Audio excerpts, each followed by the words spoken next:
the most realistic online racing sim ever made. This is iRacing.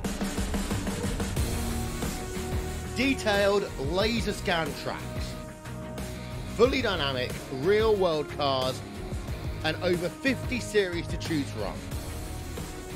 6 online world championships offering over $100,000 in annual prizes. This is the original esport racing game.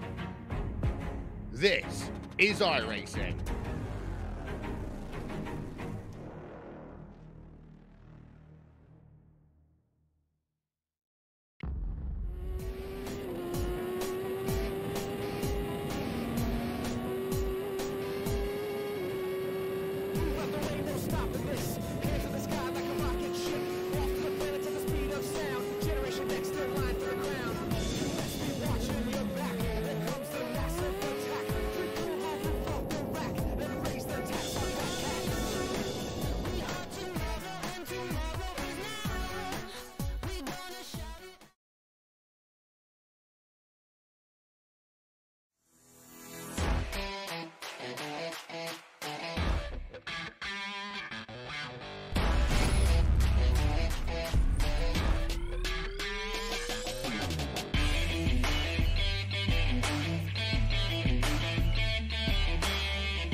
Just to name a couple of names who have tasted victory at this prestigious racetrack in Daytona Beach, Florida, the virtual Daytona International Speedway is where we come to you tonight for the Sim500 Ford Entertainment Group K&N Series Live right here on the Sim Racing Network. John Mushton and alongside me, Ben Kilcrease, for the call tonight, and Mitch Rollo will get the picture that you see to you. And John, here we go.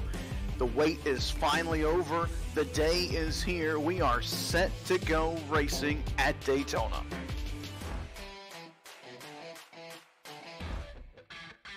Who does not love Daytona International Speedway? 2.5 miles of flying cars and rubbing fenders, and I love watching these guys get down that trioval and watch that car wiggle a little bit. That's the separator right there, is what I like to call it, the men from the boys, the chaff from the wheat. Ben, we've got a heck of a race ahead of us. What are your thoughts on this, man? Oh man, it's a full field. These guys are throwing it back to 1995 for the schedule and for the paint schemes on the cars. You'll see some, we were talking about earlier, John, watching practice, just unbelievable paint schemes throughout the field tonight. And I can't wait to see them all too. 3 wide racing here for 175 miles. 3 wide. I saw some guys trying the 4 wide down to the trioval. That didn't work out too well. So 3 wide will be fun to watch. Like I said, man, my favorite part of this track is this trioval. It's gnarly. That's about the best word I can come up with is gnarly. These guys get down in here and that car wiggles a little bit, and the really good drivers can handle it. They'll gather it back up and keep on going. But I've seen some guys lose it tonight in that trioval. Another tricky part of the track is going to be that back stretch, because that's where everybody likes to try and dig down and pass on the left, or pass it up by the wall. So it'll be fun to watch all the way around the track. One to keep our eye on is Sean Bounty, setting a fast lap in practice of 44.777. 777s may be good luck for the driver out of over in the West Coast area. John, let's talk about this racetrack. Much different than any other racetrack, obviously, with the size. But the trioval, one of the hardest parts to get through, and you talked about it, the backstretch, also one of the harder parts on this track, even though it's straight, flat. These guys just think it's go time on the backstretch because they don't have to worry about the turns, and that's where we see most of the crashes. Here is on the backstretch at Daytona. Absolutely, and it's not just the track though that's the problem, Ben. It's these cars. These cars are based on the 2009 chassis that really doesn't line up that well. The front bumper to the back bumper lineup is horrible. So if you're just a fraction of an inch to the left or to the right, well, it's going to be ugly, to say the least. Taking a look at the GoPro track facts, 2.5 miles here at Daytona. We mentioned 31 degrees banking in the turns. On the backstretch, it goes to 2. The trioval has 18 degrees of banking, much different than turns 1 and 2, 3, and 4. In the infield, John, 29-acre lake. If that gives you an idea of how big this racetrack is. The Long Pond. No, that's in Pocono. I'm thinking about Long Pond Straight. But yeah, that lake back there in the back. I forget what the guy's name was, but back in the late 70s, somebody wound up in that lake a couple of times. I don't know if I'd want to do that. I've seen some pretty nasty critters down there. Yeah, Florida, home of the Gators too. So I want to stay Big out of the 10-4. lake this weekend. Also, John, we have to talk about something I know these drivers don't want to hear, but we have to mention it because it is almost inevitable when you come to places like this. The big one. Ben. Oh, you said it. Yeah, the big one. Let's be honest here. That's what Talladega and Daytona are known for. The problem with Daytona, Ben, as you've said in the past, it's a narrow track. Yes, it's 2.5 miles long, but it's kind of narrow. And the racing lane, the groove, as you want to put it, it narrows up even more going through the bank turns and come down to the tri-oval. So, yeah, the big one's going to happen. It's just a matter of when and who all's going to get caught up in it. My strategy back in the old day was to hang back and let the idiots take themselves out. Unfortunately, if you're racing for points these days, that's not a good idea because, sometimes that accident never happens and you get left out in the wind. That it does. Tonight, we go 70 laps for 175 miles. Pit speed limit 55 miles per hour this evening. Of course, cautions on with the double file restarts and fixed setup. So everybody on the same and equal setup tonight, John, which makes for this just unbelievable close race. We've seen speeds upwards of 205 miles an hour tonight. It's crazy to hear that kind of a number coming from these cars, but iRacing has tweaked this car the last couple of builds. They've really tweaked those setups and the way they handle. So I've seen some increased speeds. Right now we're seeing guys qualifying on the track by themselves at 49.2. I tell you what, that's just an amazing speed for this kind of car. Certainly is an amazing speed, and now let's shift gears and we'll bring in an admin for the series, stepping in for Mr. Gattina tonight, who had to evacuate for the hurricane. Bobby Wenzel joining us. Bobby, we are really excited to get this kicked off here this evening at Daytona. An amazing schedule for the Ford Entertainment Group K&N Series. How are you guys excited for it as far as the internals of the league go? Oh, we're really excited about it. We really wanted to throw it back to 1995. I mean, the thing is, we're all starting to get a little old, and we kind of grew up. This was the series that we knew and loved. This classic point system, the classic tracks. I mean, we're really excited, and we're really hoping for a good season this year. It's a lot of throwback tracks that NASCAR visits. Most of them we'll go to, but just like next week we go to the Rock up in the Carolinas, Rockingham Speedway. Describe to us how this was all thought about. You guys sitting down and saying, okay, this is what we need to do. This is going to be fun, and this is a great winter series for you guys. Well, when we first sat down, we kind of wanted to do something that would reward consistency. The new idea of the whole point system and halfway points and the playoff system, it's fine for today, but we really wanted something that would really reward consistency. And of course, we've got some tracks on there that are modern, like we have Homestead, but that was because we couldn't replicate the old Atlanta Oval. But besides that, I mean, all the tracks are pretty much 1995 inspired. Really can't wait to get the season underway here tonight in just a couple of minutes. Bobby, for those out there interested in Sim500 competition, what kind of series do you guys offer, and where can they find you? Well, we've got three series right now going. I mean, we've got everything from trucks, K&N, Cup Car, Xfinity. They can go to sim500.com, look us up, and we're always looking for new drivers. In fact, this is what this series is kind of for, is for new drivers to come out, try us out, and we can see how they are, and they can see how we are. Sounds great, Bobby. Thank you for taking the time to chat with us here before the race. Wish you luck in the race, and we're looking forward to it. Can't wait for that green flag. Thanks, guys. Bobby Wenzel, admin for the Sim500 Racing League. John, as we prepare, time is ticking down. We are just moments away from the green flag. You'll get that up next right here on the Sim Racing Network. We'll be back from Daytona. All right, Watson, let's analyze the chemicals in this cigarette smoke. Cadmium? Check. Formaldehyde? Check. Arsenic? Sir, isn't arsenic what they used in Rat poison? Yeah. Oh, what was I thinking, sir? It's not like we're gonna smoke them. Neither will the rats. Tobacco is no joke. Cigarette smoke has over 7,000 chemicals. Learn more at thefactsnow.com. The most realistic online racing sim ever made. This is iRacing. Detailed laser scan tracks, fully dynamic real world cars, and over 50 series to choose from. 6 online world championships offering over $100,000 in annual prizes. This is the original esport racing game. This is iRacing.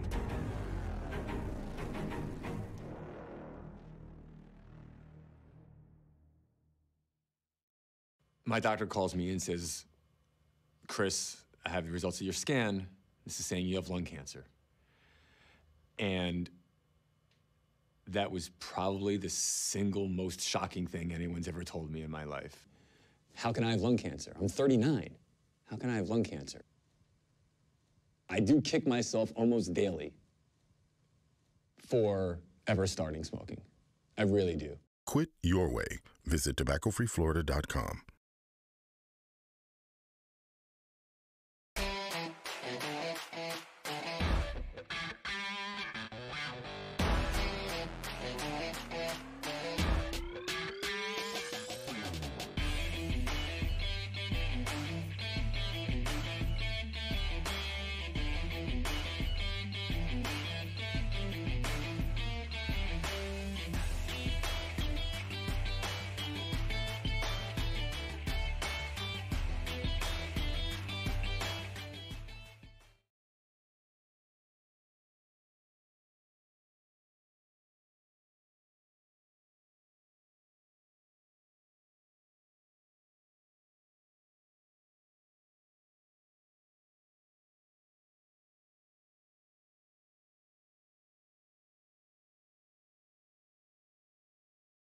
Hench they feel right now, and like you said, thoughts and prayers are with them. I mean, man, I can't imagine this thing's it sprung up so fast as a hurricane category 3 there that that's real scary. So we're just praying for them and hoping everything pulls through for them down there.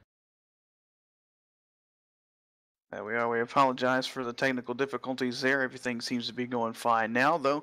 And with that being said, John, qualifying is over, and we are set to go for race time here at Daytona International Speedway. 70 laps coming up, and it's Steve Sheehan who has sent the quick time. And I tell you what, John, you mentioned it, a full house on hand to do battle here tonight at Daytona. 43 cars on the field, a 49.2 on the pole. Who'd have thunk it? This is going to be fun. That it is, boy. If you haven't caught your breath, go ahead and get it caught up now, because this thing is bound to get wild. 43 drivers, 43 of the top drivers on iRacing are set to do battle as we get set to run them through the starting grid. How about we do that, John? Starting inside of row number 1, he set the quick time. It's Steve Sheehan in the 66. Tommy Ryan is outside in that number 99. We'll talk to him in just a minute. Josh Parker ran a 49.2 in car number 23. And car number 5, Anthony DeBarro, ran a 49.278. That's a exact same time as Josh Parker. Same exact times on the third row as well. Eric Brundy's inside in the 74 outside. Raymond Wrightnor the second. Sean Boundy in car number 34 in 7th. Brian Macklin in car number 30 in 8th. And inside it's Jordan Hightower in the 50. Chad Coleman will round out the top 10 as the rest of the starting grid will roll across the bottom of your screen, and we'll see if we can't dial up the driver who set the outside pole for round 1 here in the Ford Entertainment Group K&N Series. Tommy Ryan, Ben Kilcrease in the Sim Racing Network booth. You got a copy? Yep, 10-4, man. Tommy, here we go. Prime starting position here, outside front row. I know you probably don't want to give it away, but as a driver sitting here thinking we've got a full house, 70 laps, what kind of strategy are you going to play heading into this thing? Don't screw up on pit road. That is the ultimate. We got a little short of fuel cell here. We got 14 gallons in it, so we're gonna have. Hopefully, we can have some green flag stops as long as everybody minds their quarter panels here, and we should have a good night, man. It's really just track position, keep your nose clean, and try to be there at the end, man. It's plate racing. Tommy, speaking of track position, is that going to be your strategy tonight? You can stay up front where you're at, or you can try to fall back and play it safe. You got a long race ahead of you, but you got a lot of cars on that track, buddy. Yeah, my thought process is the closer you can stay up front, the less cars you have to avoid if the big one does happen. So yeah, that's going to be key. Is not make sure you stay in the correct lane that's moving, or staying up here, and don't make a mistake getting on pit road, sliding through your spot, spinning out. You know, it's going to be crazy. You guys should have a hell of a show, so enjoy it. Well, good luck to you, man. Thanks, guys. Tommy Ryan starting outside of row number 1 here in round 1 for the Sim500 Ford Entertainment Group K&N Series. And, John, we're working down the backstretch, just 2 more 31-degree bank turns, and we'll be set to drop the green flag and set them loose. Yeah, I'm looking forward to this, Ben. This is going to be exciting. We got some fast cars out there, some good-looking paints, a full field. This will be a great show to watch, man. So here we go, Daytona International Speedway, 2.5 miles for 70 laps. That adds up to 175 miles here this evening. It's round number 1 in the Sim500 Ford Entertainment Group K&N Series. A full house on hand in the stands and on the track. The pace car to pit road. Round 1 is underway at Daytona. Looks like Tommy got a bad start there. He was sleeping on that start, but he's got some help back there pushing back up the outside to get that second place spot back. So these first couple laps, you'll see a lot of drivers taking it easy. We'll see if anybody starts to make any ground up on that third line, John. We've seen them in practice. Third groove does work. You just have to really put a lot of effort into it, and it gets dicey up there around the top. Yeah, it does, especially when these cars start getting light on the fuel, though. That back end's going to start dancing around on them a lot. In the meantime, we've got to fight for the lead already. The 99 car wants that lead, and looks like he's going to take it with some help. DeBarro in the 5, who just picked up a victory last night in the Monday Money Series. Wow, that's a tongue twister if you try and say it fast. At Dover, he has pushed the 99 to the lead, and now he steps to the outside, and it's going to get dicey right here on lap 1. Who's going to lead the first lap? It is Tommy Ryan in that 99, but DeBarro to the outside with help from the number 30 machine. That is Brian Macklin. Now DeBarro leaves Macklin out to dry on the outside. Here we go, John. This is a product of Daytona. I'm telling you, right there is a classic example of drafting and what happens once you get out front and you ditch that guy that got you up front. There's going to be some hard feelings later on, but if you look, that outside line's coming back with the number 30 car and the 23 pushing him. That it is. We might see a game of cat and mouse all night, John. The outside line gets a run, the leader drops down, and then it comes back. Leader drops down, comes back, leader drops down. You know, it's one of those things where you just have to be patient as a driver if you're down on that inside line. If that continues to happen, you could start off in the lead and then end up, 10th or so before a couple laps is over with. Absolutely. It's a product of fixed setup racing. Everybody's equal, so it's really just being patient, and hopefully you'll get the number of cars behind you that'll give you that edge against that line that you're racing with. Most definitely. For the most part, 2x2 early on here at Daytona.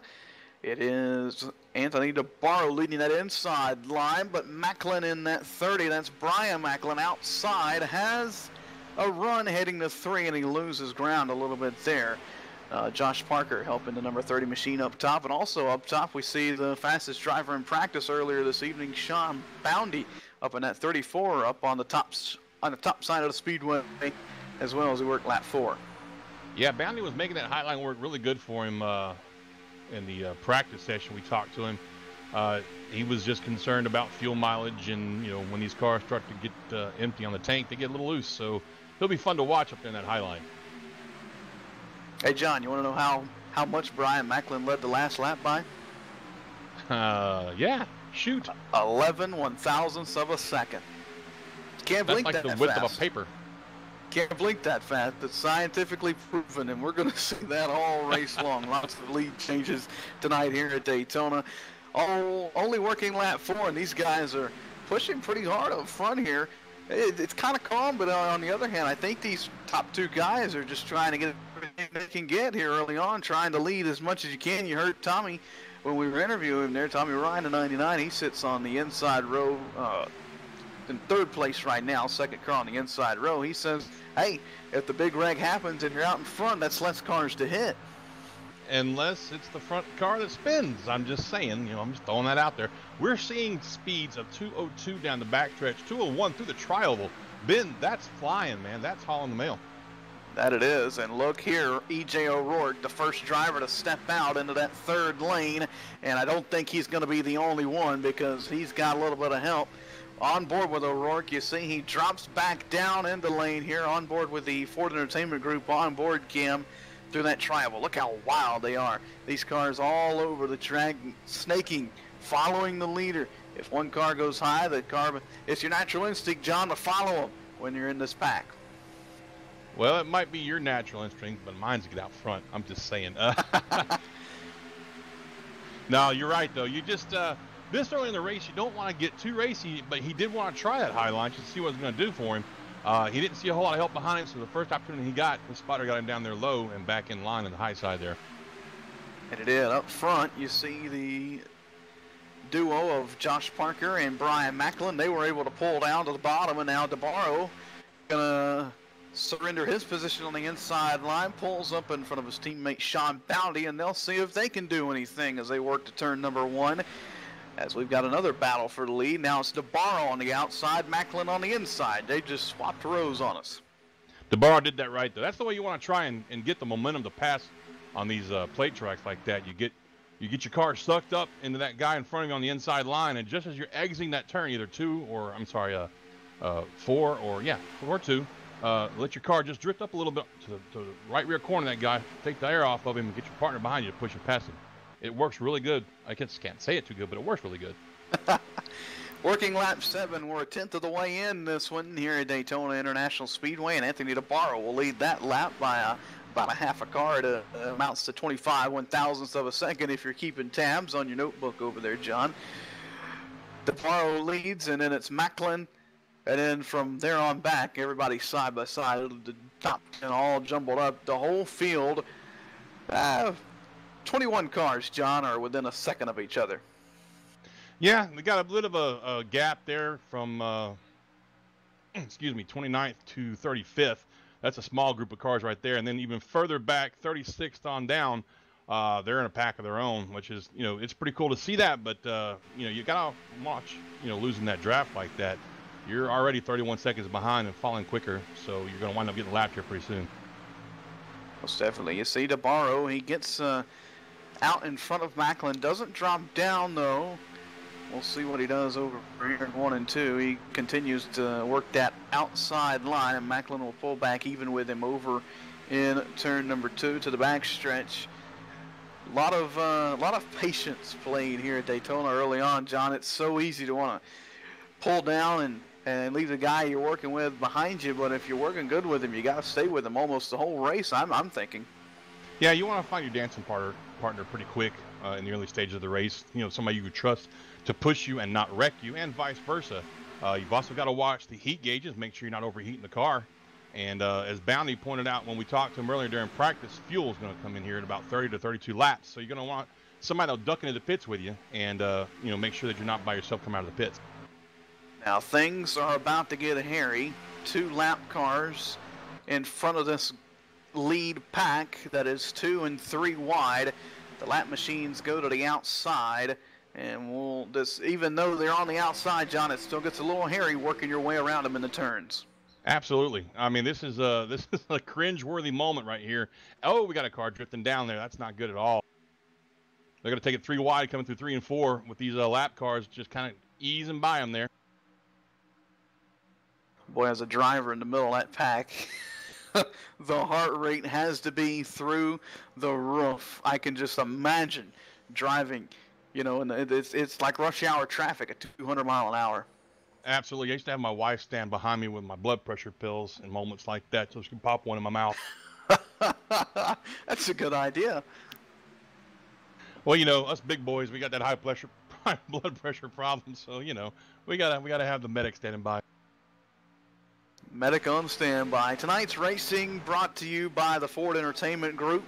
Be sure to find them on Facebook or private message Jeff Scott on iRacing for all your custom PC needs. The driver who completes the most laps this season going to get a free custom PC capable of 3 screens or virtual reality. I'll tell you what, that Napa car right there, he made the leaders blink a couple of times there. He's going so much slower than the closure rate had to be like 30, 45 miles an hour right there difference. And he was just a little down off the wall there, and I'm sure he got everybody wide awake right there. And what the viewers can't see, maybe our producer can give us a shot mid-pack looking out the front of these cars. John, when you're mid-pack and you come up on a lap car, you don't see them until you're side by side with them because of everybody in front of you. The roof's on the car, the spoiler's on the car. That's all you see is what's out your windshield, and next thing you know, you have a lap car to the outside and you're 3 wide and things get a little hairy for you. Yeah, absolutely. The thing is, these cars, the driver sits low in the car to begin with, but these cars have a wicker on top of them, so your forward vision's blocked through the car and above the car. So like if you're looking up through the turn trying to see what's going on up ahead, and you're right behind the car, it's very, very difficult. Like you said, all of a sudden there's a car right there where there wasn't one 2 seconds ago, and we got a 3 wide battle down the backstretch already. And we do, and it's Steve Sheehan just in front of it. Now he's going to be a part of it, as now we've got a couple cars starting to jump up to that third groove, led by E.J. O'Rourke.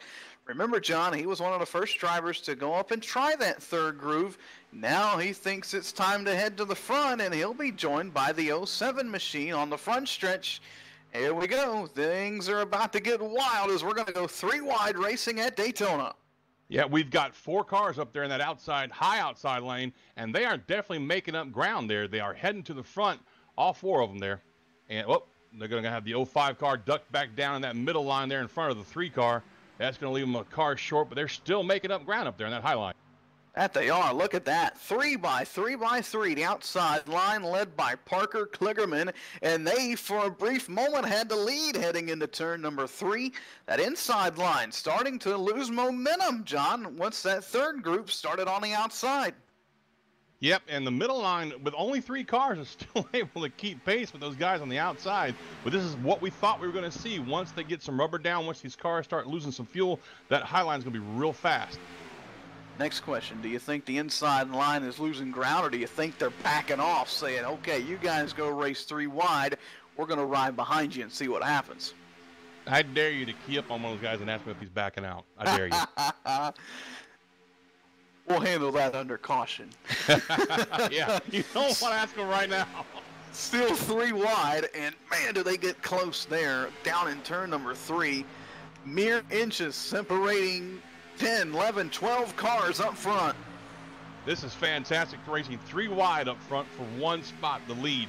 Kligerman on the outside, and I tell you what I'm seeing, Ben, is these cars don't wiggle nearly as bad as they used to. They're a lot more stable coming to that tri-oval. That they are, but we are still partially early in this run. Lap number 16 we're working on now is the 52 of Fuller's in the wall, and he's going to come down the track. A close call there. He'll have to regroup, but he's going to lose a plethora of positions on the backstretch. That's a risk you take when you run that high line, especially as your car gets lighter and that back end gets a little lighter. If you run close enough and scrape it, you're going to lose a lot of momentum. And look what's going on in that outside lane. They're dropping back. Kligerman, the 41 car, they've lost their momentum. They've lost their drafting partners, so they're going to drop back into the middle lane there.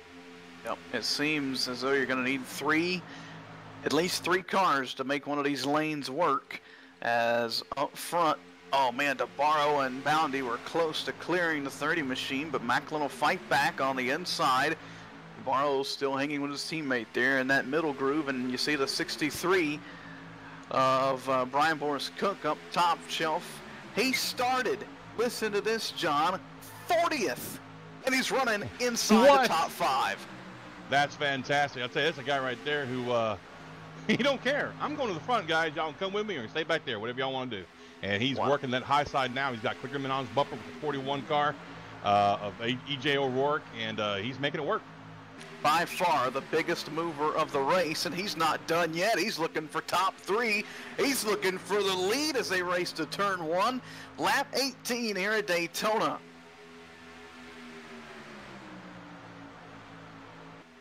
We've already got 12 lead changes in this race, Ben, and we're only 18 laps into it. That's almost an average of 1 per lap. And I tell you what, this guy on the outside that started in 40th position, he's making that outside line work. He's taking them with him. That he is. Now, the lead changes on our scoring. So, here we go. Turn, big one. Oh, this is going to take out the whole that right field. There was what I was talking about. Oh, my goodness. This is going to take out the entire lead pack. The big one here at Daytona. A small mistake, and the field is junk. At least 20, 25 cars in this one. And it was because the leader came down a little bit there and was not clear to come down. And, well, that's what happens. Oh, my goodness. Some very fast cars in that one, Ben. So we watched the field as they head to turn 3, and Kligerman just gets a run up on a 63, and he went to bump him, John, kind of off center, and over they go. Man, DeBarro upside down in that one, multiple other drivers. I have yet to see a car on my replay that was able to drive through it without damage. That's what I was touching on earlier, Ben. These cars don't line up. I mean, they were not designed for bump drafting. They really weren't. So when Kligerman got into them just a little bit, that's all it takes. Maybe 2 pounds of pressure in the wrong spot on that back bumper, and the guy that got bumped is going for a ride. Oh, my. So a tragic way to end the race for most of these drivers, as we are going to have to restack them here and see who made it through and who doesn't have damage after that one. I'm thinking, John, if you came to a full stop by the time you got to 3, you might have made it through without a scratch, but after that, who knows? We'll take a minute to figure everything out here. We'll head to a quick break. We'll be back from Daytona.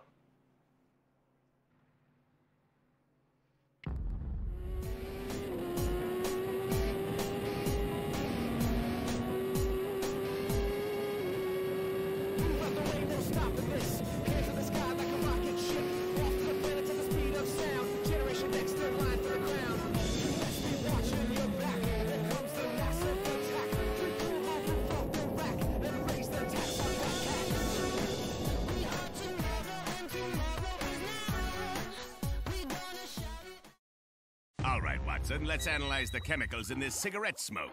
Cadmium? Check. Formaldehyde? Check. Arsenic?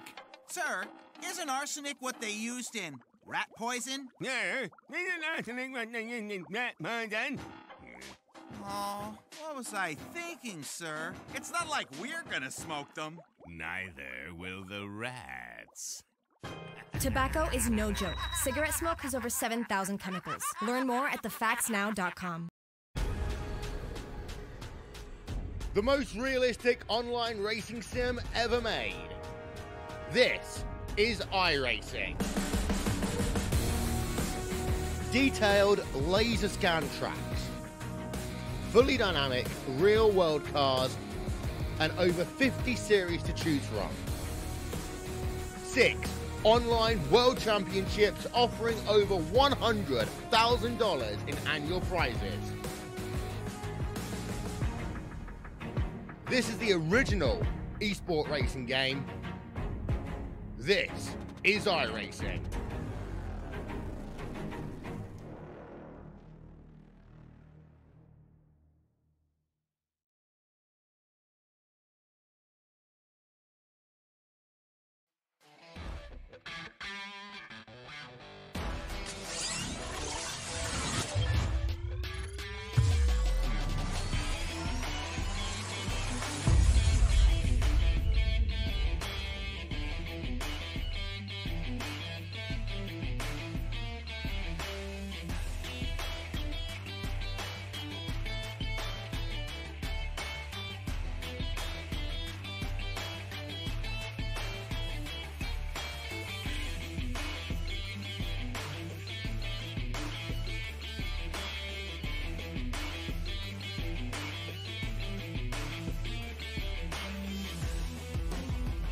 cars without damage.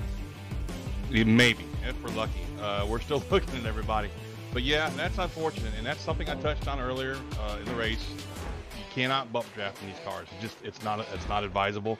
And unfortunately, it wasn't just anybody bump drafted. It was the cars up in the front. It was Mr. Cook and Mr. Kligerman on the outside. And when Parker got in the back of that car, it just turned him right smack down in front of the entire field, and it was on from there. Man, it was a huge crash. You'll be able to watch it on demand by subscribing to our YouTube. Just hit the subscribe button and turn on notifications. That way you know every time we go live right here on the Sim Racing Network. Speaking of next time, the series after we crown a winner here tonight at Daytona, we pack up and we head just a little bit north to the Rockingham Speedway up in the Carolinas, John, and that'll be a fun race coming up next Tuesday night. I love the Rock, Ben. It is absolutely one of my favorite tracks on the schedule that these guys have. Excuse me. It's a shame that NASCAR got rid of that. Well, they left that schedule on that track off the schedule so many years ago, because it's a fantastic facility. It's what they call a driver's track. You've got to drive the track every inch, every corner, and plus try not to run over the guy beside you. Completely different beast from Daytona. when we get to the Rock next Tuesday. What is the Rock? It's a mile, right? Yep. Yeah, you're going from the high banks and 2.5 mile Daytona Speedway to a 1 mile track that's got a surface that eats tires for breakfast and spits them out for lunch. You know what I'm saying? It'll be fun. Join us next Tuesday right here on the Sim Racing Network. Still just under 50 laps. We'll restart with 48 remaining here from Daytona tonight. As these guys, John, we were talking about it. We were worried about, those guys in that pack that had fallen off the pace and were 30 seconds behind that lead pack. John, they just won the lottery when that big one happened over in 4. Absolutely. I'm sure that their spotters were on the radio congratulating them on surviving the big one. And they're like, what wreck? There's a wreck? That's how far behind they were. They were on the opposite side of the track when it started, so they were able to woe it down and survive and not have any damage at all. So there we go. The field set to go back 2 by 2 by 2. Eric Brundies will lead us back to the green flag alongside Bobby Wenzel. Green is back in the air. We're back underway here at Daytona. And it's a slow start. It looks like somebody might have forgotten he was about to go back to green there, that Pennzoil car on the outside. It's Wenzel there in the 8. You see some damaged cars heading out of the pits. Wenzel will try and drop in the line there. Not quite enough room. The 32 machine of Sean Ewing says, I'm going to stick my nose in there. I'm going to head to the outside. Ewing going for the lead in the 32 to the back stretch. These guys, John, after seeing that big one, if I'm in this field, I'm just going to take a breather for a second. I was thinking the exact same thing, Ben. This guy in the 32 is getting a little aggressive, but, I guess he sees an opportunity he wants to take, and he gets the lead, and he's going to lead him going down to 3 and 4. It does. Shane Ewing, new leader here at Daytona, and yet another lead change here tonight in the Ford Entertainment Group K&N Series.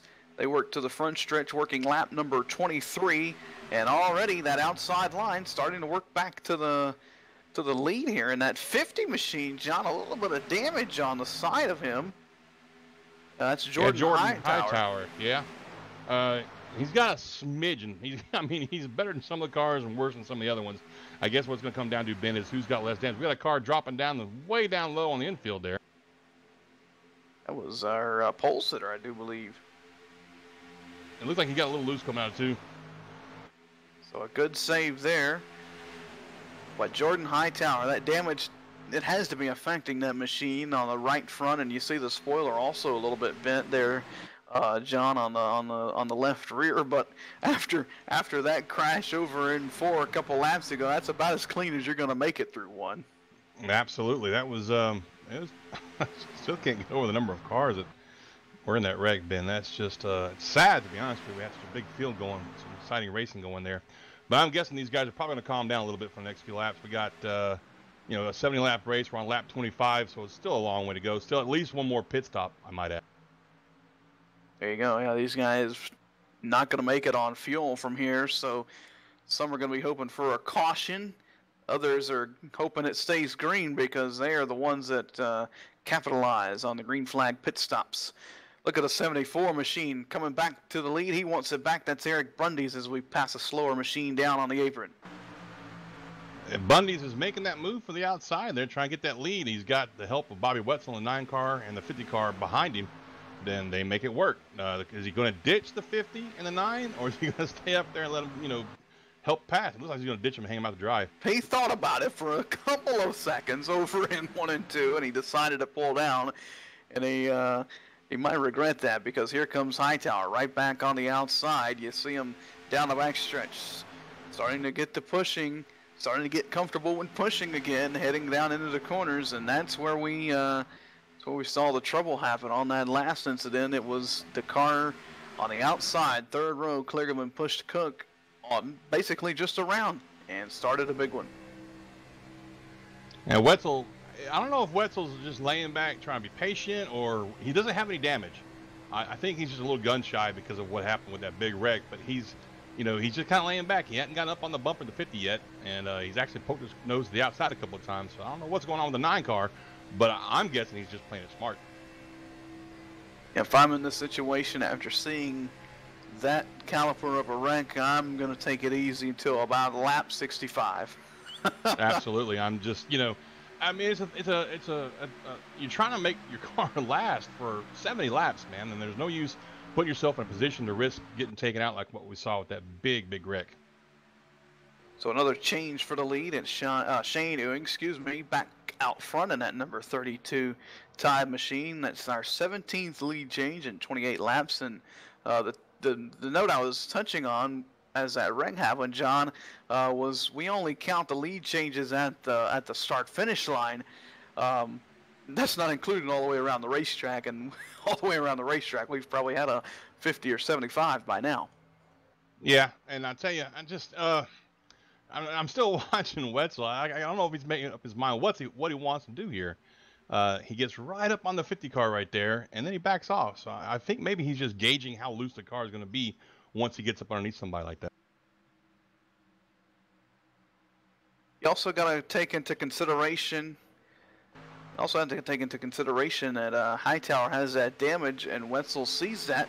He may be thinking, John, if I push him, like I do any other car, it might turn the 50 around due to that damage. That's a very good point, Ben.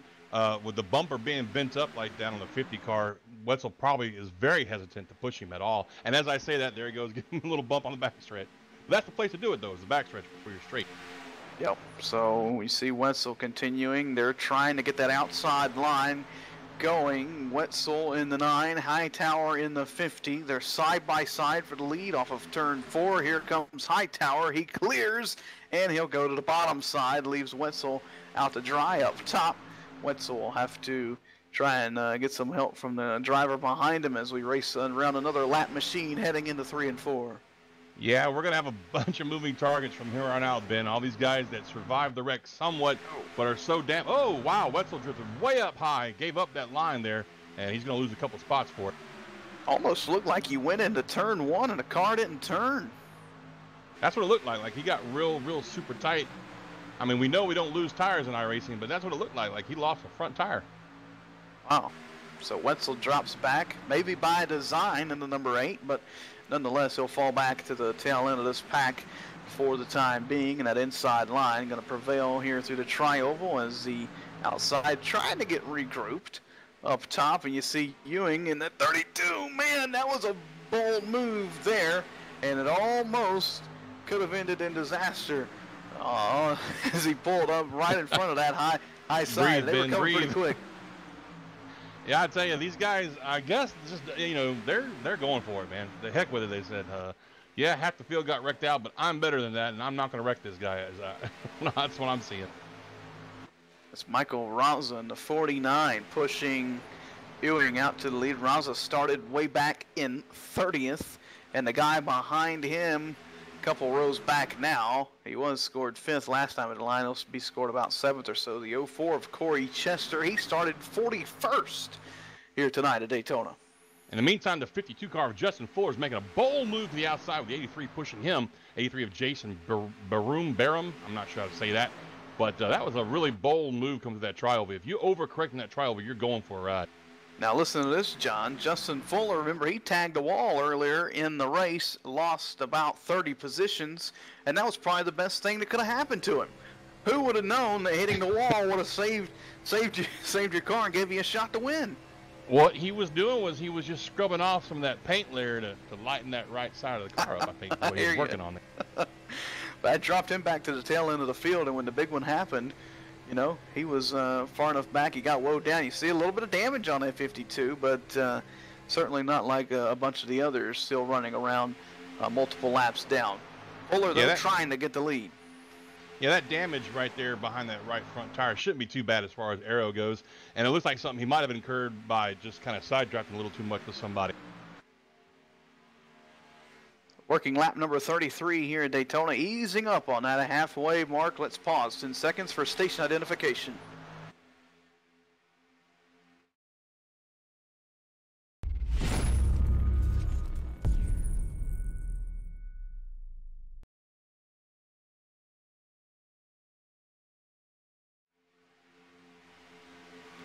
Justin Fuller leads at the 2.5 mile Daytona International Speedway. You're watching the Sim500 Ford Entertainment Group K&N Series right here on the Sim Racing Network.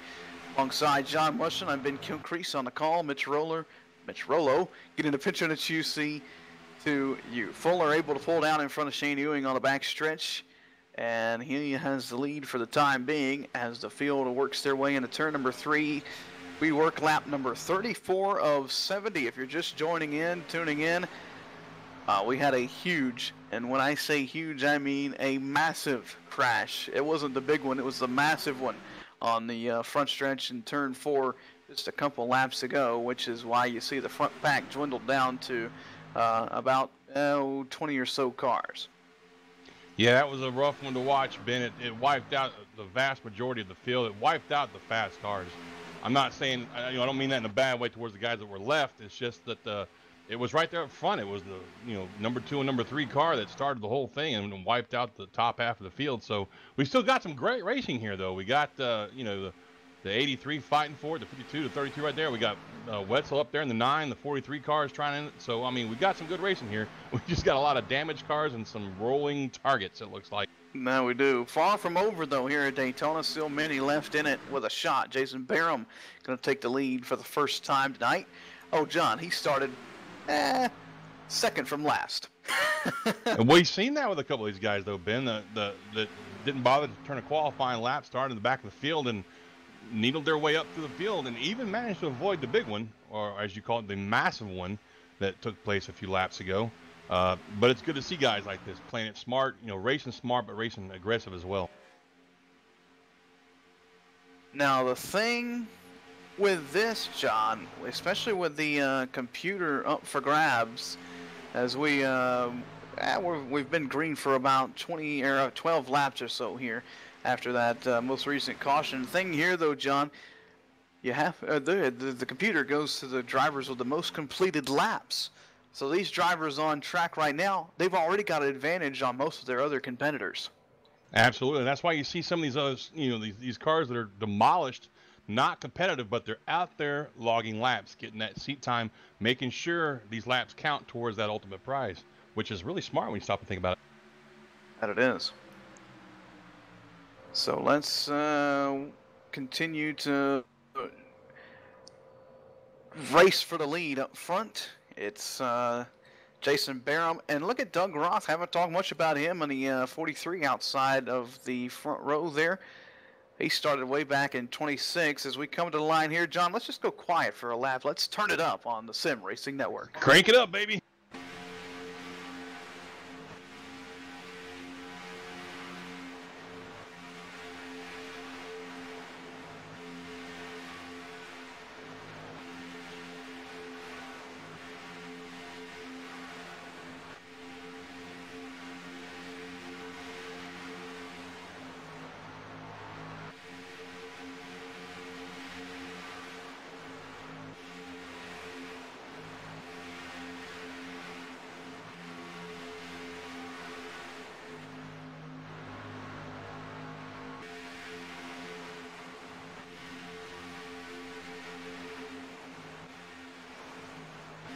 Three wide, close action there for a brief moment down in turn number 3 as Justin Fuller continues to work that bottom side, but it's Bobby Wenzel pushing now Doug Roth up top, seeing if they can make that middle and top groove work here around the 2.5 miles. Yeah, I tell you, I was just watching Wetzel's car number 9 there, dancing around a little bit. The 43 looks good. He's got a little rear end damage. I guess, you know, from that earlier wreck, somebody didn't blow up in time and tapped him in the back end. But the rest of his car looks pretty good, and he's very competitive up there. We've basically got 14 cars that are still competitive for this race in a big pack right there. And then we got about 6 or 7 more that they'll be catching here pretty soon. That they are as we continue to battle side by side. It's racing for the lead. Next time at the line, it'll be 30 laps to go. We'll take a quick break. We'll return for more high-speed action from Daytona. You're watching Sim500 on the Sim Racing Network.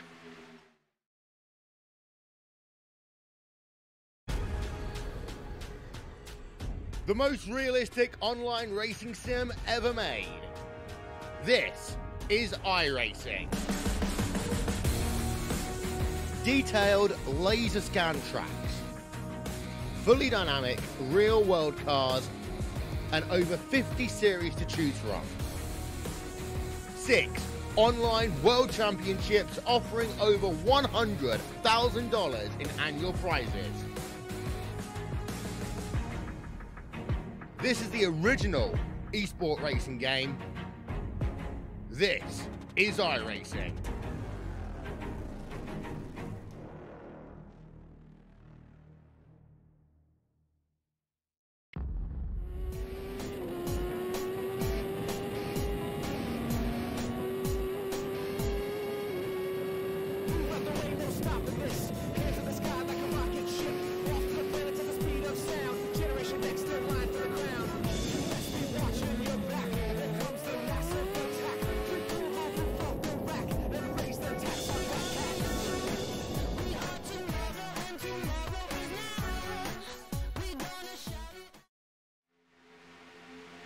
Tonight's racing being brought to you by the Ford Entertainment Group.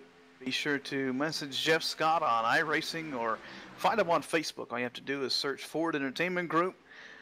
Official sponsor of the Ford Entertainment Group K&N Series here at the Sim500 Online Racing League. Ford Entertainment Group giving away a PC to the driver with the most completed laps at the finish of the season.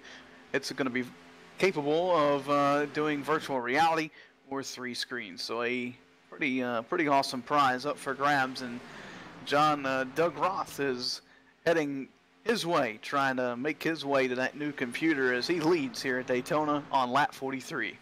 That's because Doug's down there in the inside lane. He doesn't have to deal with these slow rolling targets. We got one in the wall, and 2, one of the lap cars got a little loose there and got up in the wall. Looks like he's gonna be able to carry on. But as I was saying, Wetzel in 9 car, he had a scary moment earlier while we were commercial break, coming up on some slower lap traffic that was involved in that earlier wreck, and the closure rate was so fast that I think it caught Wetzel off guard, and he had to back out of the gas, and now we're back to single file racing because of that. Single file for a moment. I was just about to ask if they just ride for a couple laps, and as soon as that thought runs through my mind. This is Daytona. You don't ride Daytona, sir. Yeah, Justin Fuller, he went to the top side. He must have thought he was going to have some help there, but he is now going to drop outside the top 10 as they work to 3. He's all the way up by the wall on that number 52. That is a very lonely feeling. That it is. Oh, he almost got the wall again. He's done that earlier in the race. Here comes that 83 machine back out front. Jason Barham, he's led a couple laps so far here tonight, looking to lead a few more. And Wetzel's going to take it 3 wide, going down into 3. Oh, goodness gracious. And the 32 gets hung out to dry. Wetzel got a little bit loose there. Luckily, there was nobody in that spot where his car slid up to, so he's going to fight on the outside of the 83, trying to take that lead, come through the tri-oval. Man, oh man, these cars starting to move around in the draft. Tension starting to rise here as we are closing in on the finish of this race. 25 laps to go this time by. So, John, as a driver, we still got a pit stop we have to worry about. So, when do we do that, and when is go time? Well, like I said earlier, the fuel window is between 30 and 32 laps, depending on how much you feather that throttle while you're behind these guys in the draft. That's coming up in about, I think, 5 to 10 laps. And You just want to make sure you got a dancing partner. That's all I can tell you. You want to make sure you hit pit road with somebody, at least 1 or 2 cars, so you guys can get off and maintain somewhat of a high rate of speed coming out of pit road. Here we go. Another one. Oh, my goodness. That was a big one, too. And a vicious crash on the front stretch. Shane Ewing in a 32 upside down. Multiple cars upside down. Caution out again. And look at Bobby Wenzel spinning like a top. His race going to be over in that number 8. My, oh, my. Yeah, it looked like Wetzel got a little bit loose maybe coming out of 4. Oh, no, the 83 just came up on him. Gonna look down from the blimp. This will give us a good shot here on the replay as field works through 3 and 4.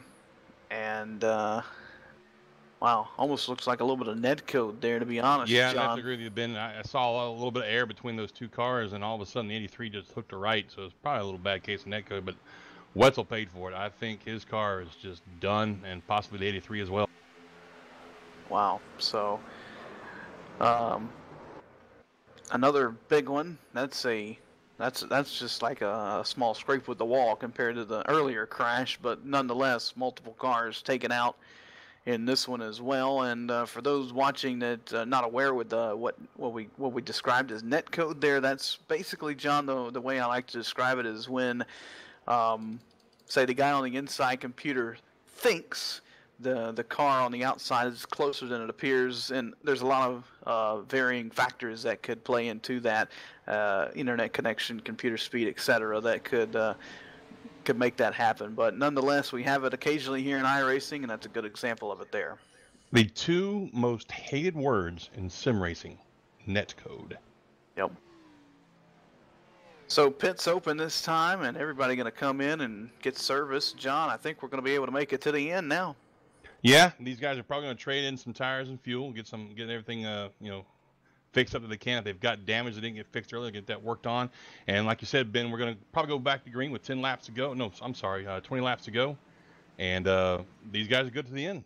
Good on fuel anyway. Now, good on patience is going to be a different story. So these guys get a second to breathe.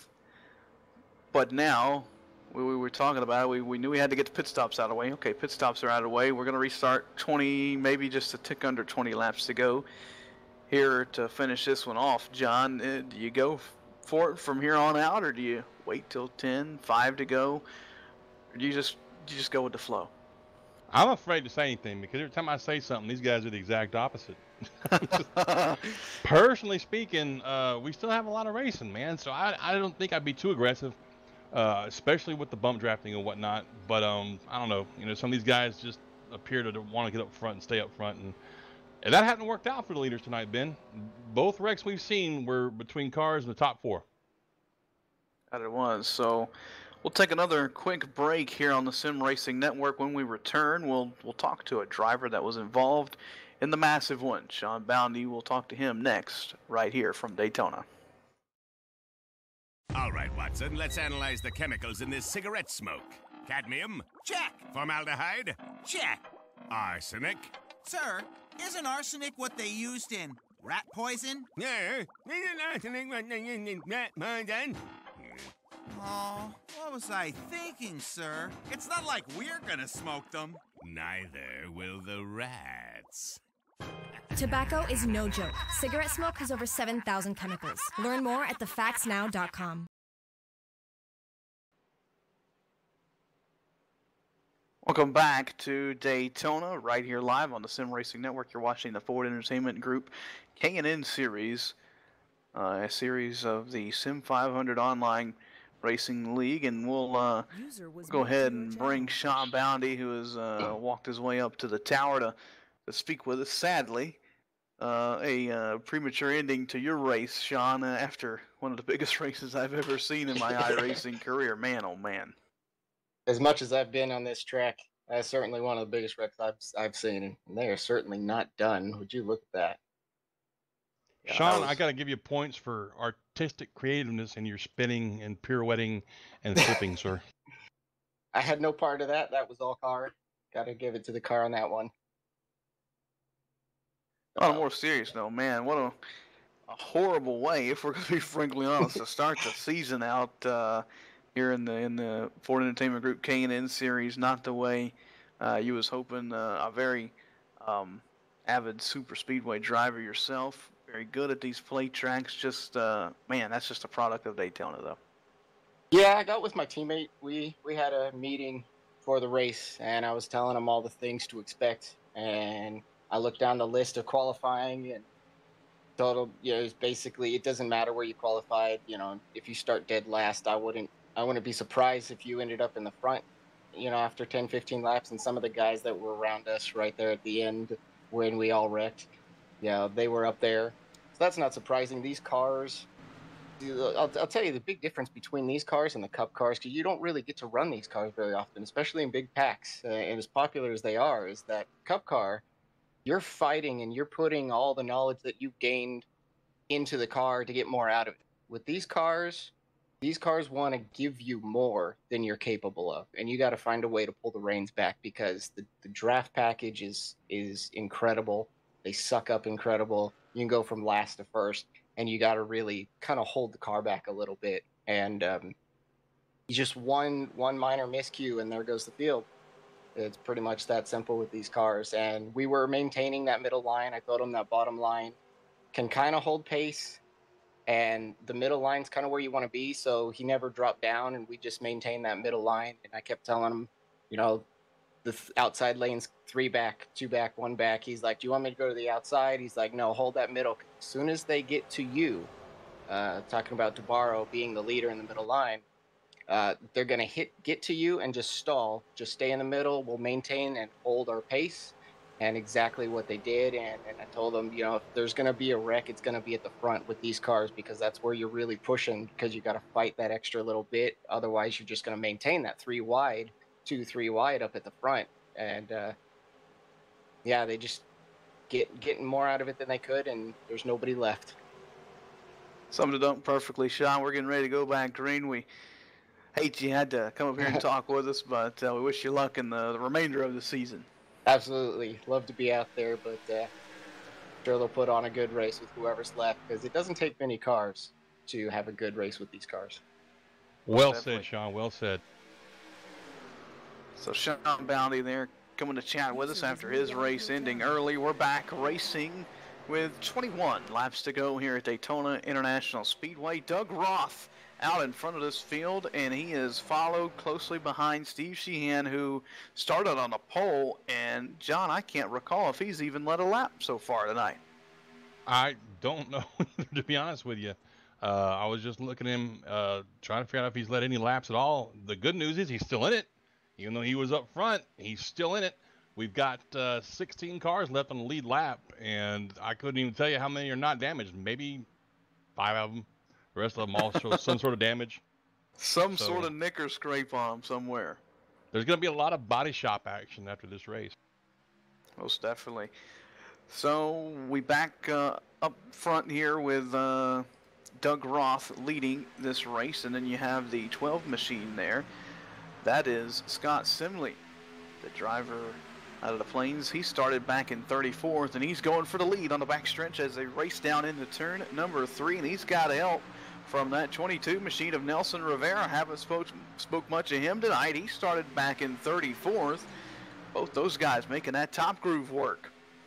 Yeah, what we're seeing here, Ben, is a product of that big massive crash. These are the guys that were all way back, almost a lap down early, but they were so far behind they survived it. So now they're up front fighting for the win. That 22 car is giving some really good pushing to the 12, but it's pushing that got all the trouble started earlier. That they are. You have to, oh man, I don't know how to describe it, John. If you want to win this race, you have to conservatively push the guy in front of you. Is that possible? That's one way of looking at it. Yeah, I mean, was it passive-aggressive driving, I guess is what we're looking at?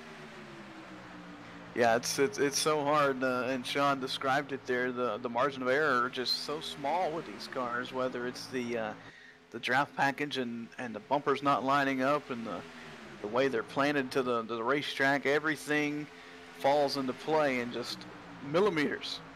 The amount of difference that it takes to upset one of these cars is just wild. 30 lead changes so far here tonight at Daytona. as they continue to battle side by side for the lead. Roth not giving it up just quite yet to that outside groove. I'm not sure if that, what is that, the 66 car? I don't know if he's just getting, not again. No. Oh, man. My goodness, another big crash. This one's going to take out a few cars also, it looks like, Ben. Same thing, pushing a car coming out of the turn. It's not good. It's really not. Doug Roth involved in that one. He was one of the first to go around. The 12 involved, Rivera involved, the pole sitter, Sheehan, he was in that one as well. So another good 6-7 cars taken out in this most previous crash. From There's Daytona. nobody behind the pace car, Ben. There's nobody out there. Oh, man. Survival of the fittest. It will be tonight, it looks like, after we have just wadded a bunch of them up. First in the massive crash, and these couple little small big ones. We're going to take a quick break right here on the Sim Racing Network. We'll be back from Daytona. Take it to the checkered flag.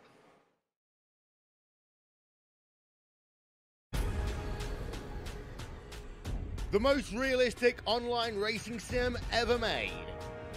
This is iRacing.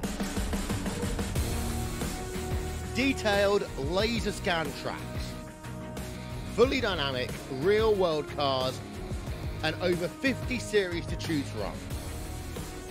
6 online world championships offering over $100,000 in annual prizes. This is the original esport racing game. This is iRacing.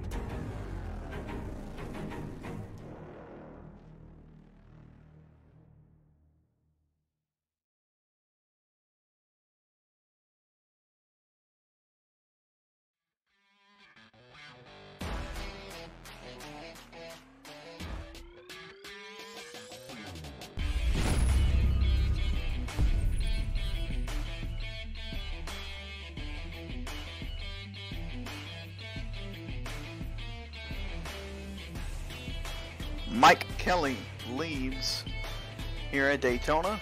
Started 35th in that number 2 machine. Brian Cyberry sits second in the 76. He started 36th. Then we go back to third, who is Corey Chester, started 41st. So, I mean, a testament to these cars and the draft package and the great equalizer here at Daytona.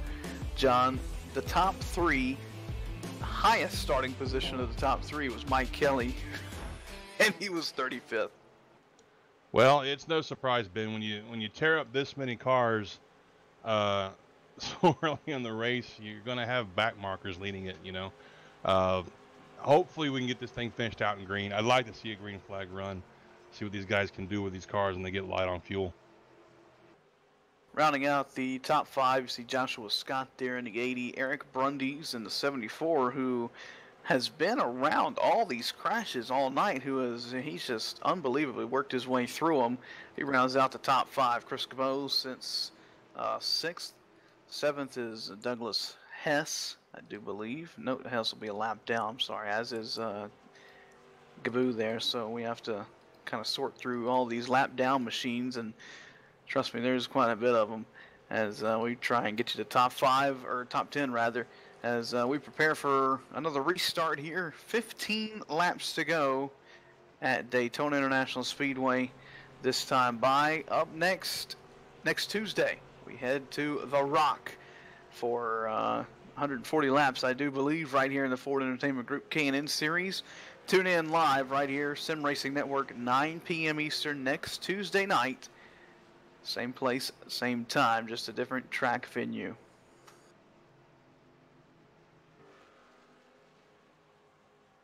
Mike Kelly will lead us back to the green flag, and John will restart this race with around 13 or so laps to go.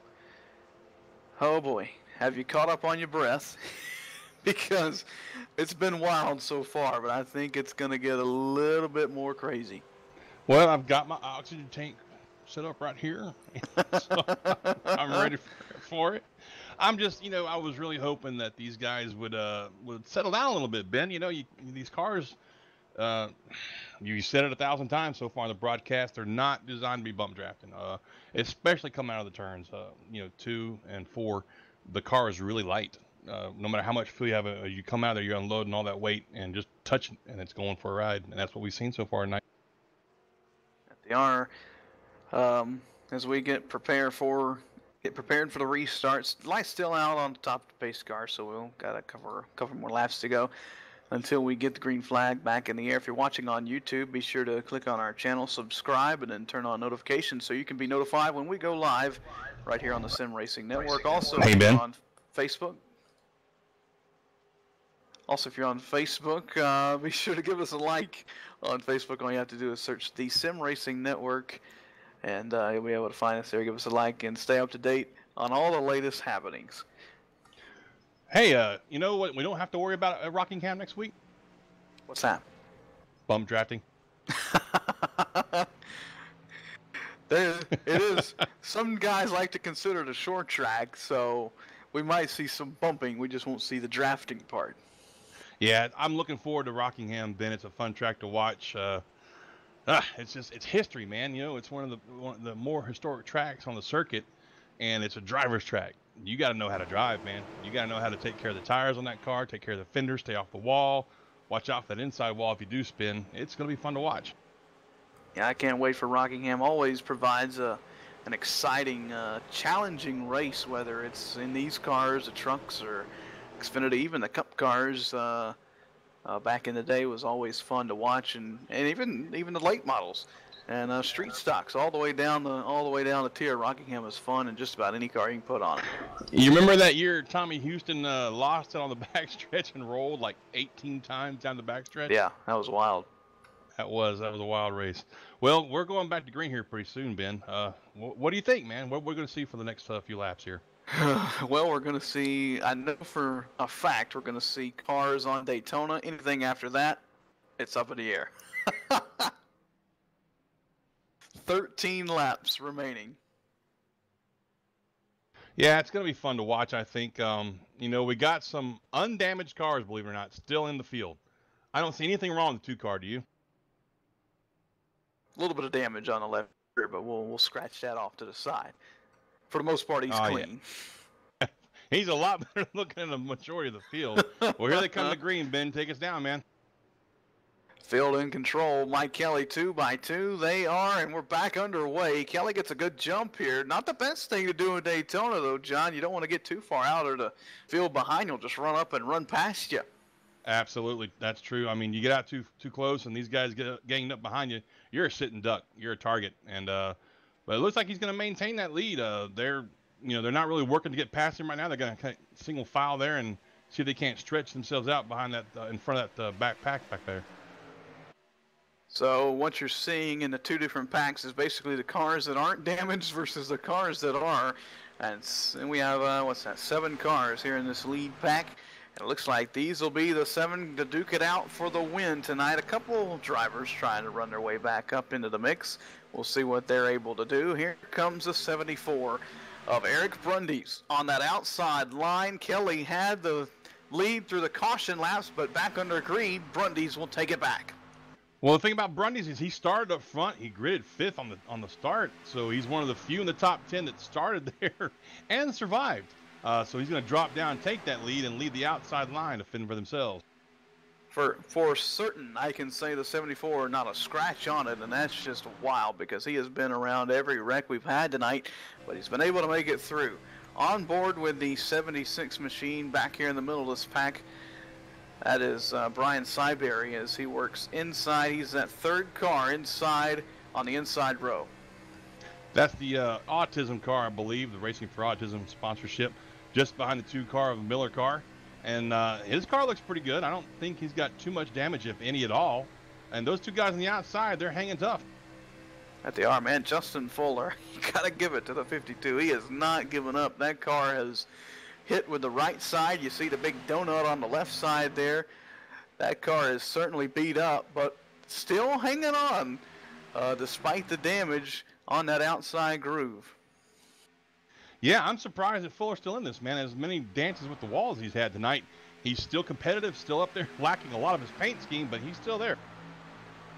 He is this time by, John, just 10 more circuits around Daytona before we can crown a winner here tonight. Brundy's leads, and he's getting a big push from Kelly. Kelly was all under the rear end of the 74 that time.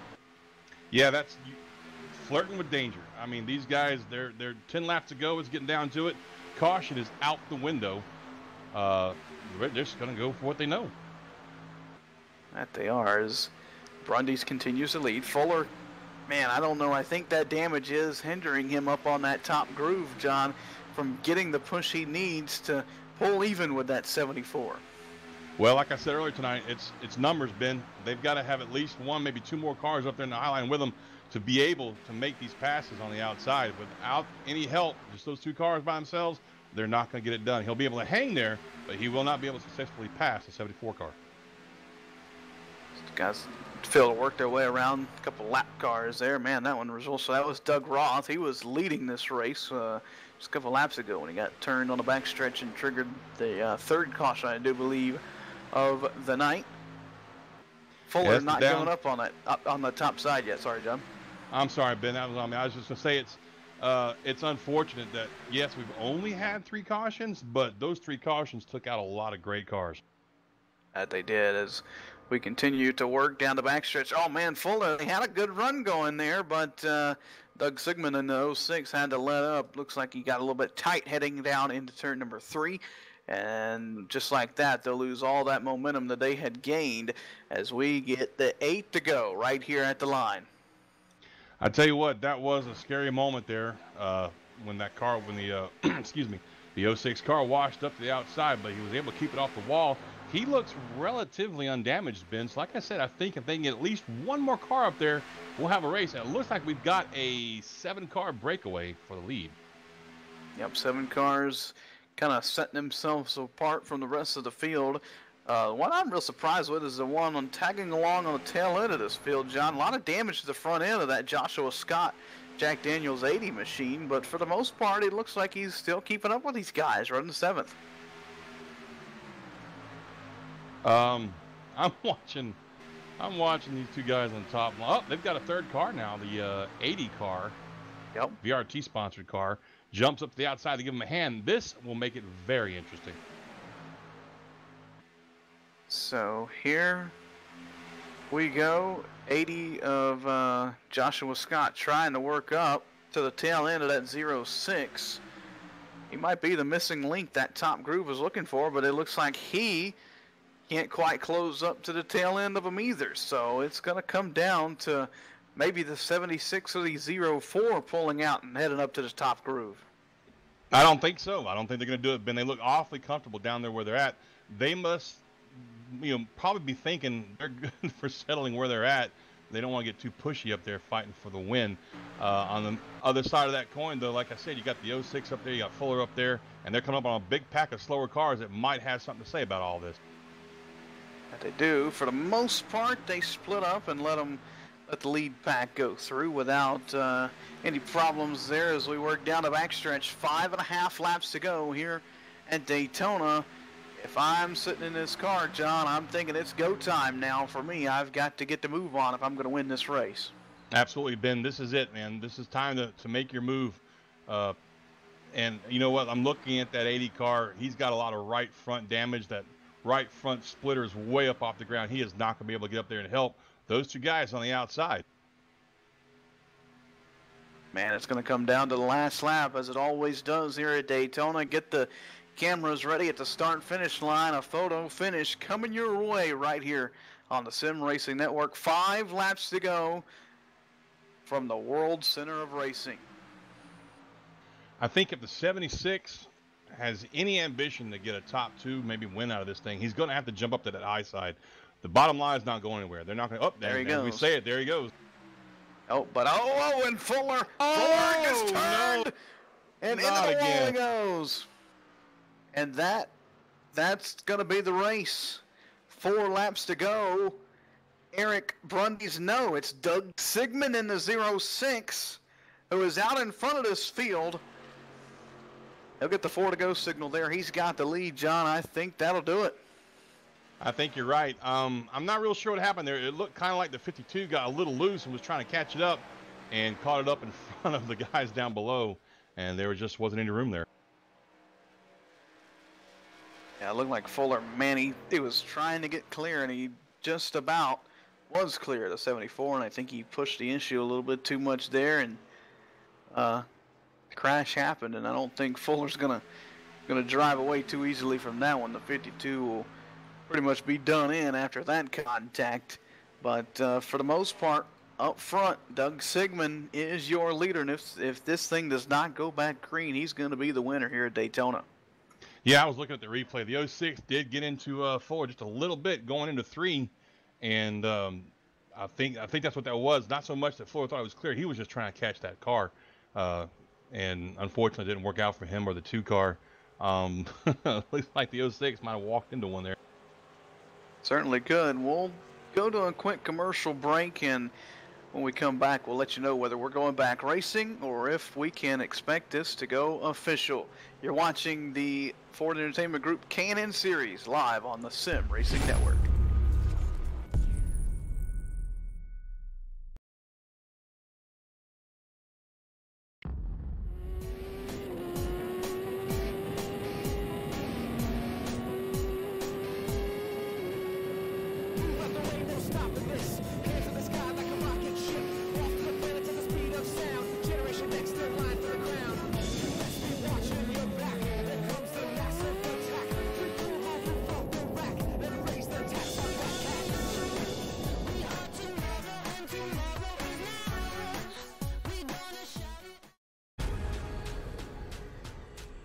The most realistic online racing sim ever made. This is iRacing. Detailed laser scan tracks, fully dynamic real world cars, and over 50 series to choose from. 6 online world championships offering over $100,000 in annual prizes. This is the original esport racing game. This is iRacing.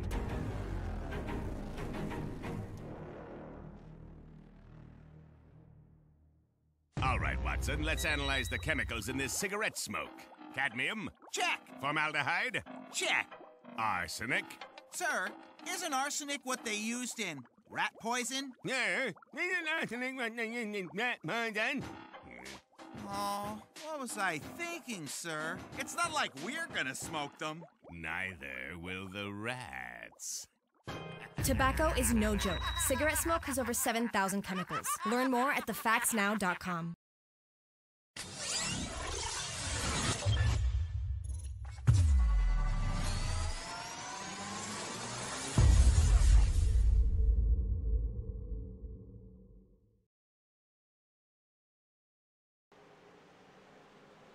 Welcome back to Daytona International Speedway here in beautiful Florida. Now, Florida known for its seafood, and as you see Justin Fuller there, John, that is what we call in the racing industry crabbing. You know, you got to give him props, Ben. He didn't go into pits and try to fix it. He knew this thing wasn't going back to green. He's like, I'm going to get as many spots as I can, even if I have to drive this thing at a 90-degree angle of the track. And he's doing quite a good job of it, I might add. Oh, he scored 7th. Scored 7th, John. With the car looking like that. So, I mean, yeah, if I'm him, I'm not going to pit. 12 cars still on the lead lap, so he'd fall back to 12th if he went to the pits. And think about it. He's doing 75, 80 miles an hour right now driving like that, man. I mean, wow. That's impressive. That's quite a bit of talent. I'd like to see it at about 200 mile an hour, but I don't think we'll get to do that as this race pretty much official. They'll get the white flag under caution here. Doug Sigmund will see it first. He'll have to just survive 2.5 miles under pacing here at Daytona. Which might be asking a lot sometimes. He'll wrap this one up as, man, it has been a wild and crazy race. We've seen some absolutely spectacular racing, awesome pack racing here tonight. But John, we knew it. It was in the back of our heads. The big one lurked around every corner. It's especially when these guys are pushing into turns and trying to get all they could. Yeah, plate racing at its quote finest unquote. That's what you expect, especially fixed setup plate racing. But on the bright side, like you said, some spectacular racing when it was green. Some excitement coming down to the tri-oval. We saw some good passes, some quality passes, some quality work on the outside lane, trying to make it work. Even a couple of 3 wide situations that went for 5 or 6 laps. It was pretty fun to watch, Ben. It was, as Doug Sigmund works the final lap here at Daytona International Speedway. I can guarantee you, John, he is much grateful that he's taking the final lap at 80 mile an hour versus about 205 with 4 cars all around him, separated by a couple inches.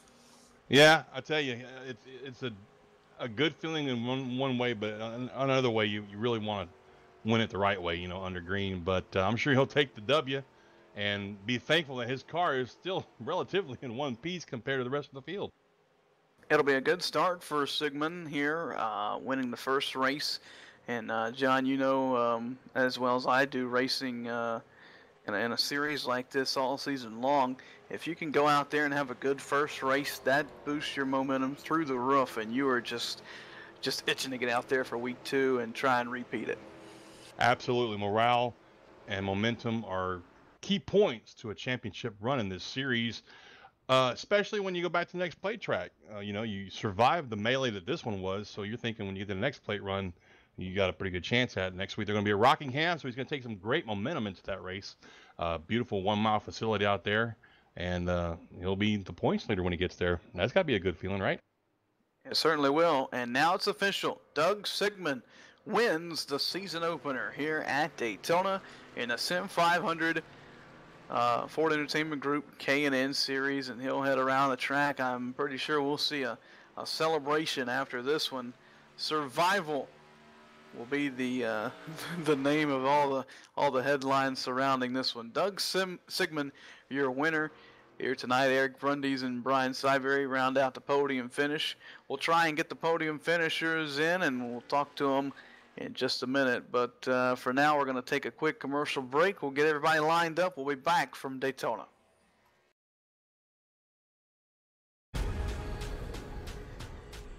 The most realistic online racing sim ever made. This is iRacing. Detailed laser scan tracks, fully dynamic real world cars, and over 50 series to choose from. 6 online world championships offering over $100,000 in annual prizes. This is the original esport racing game. This is iRacing.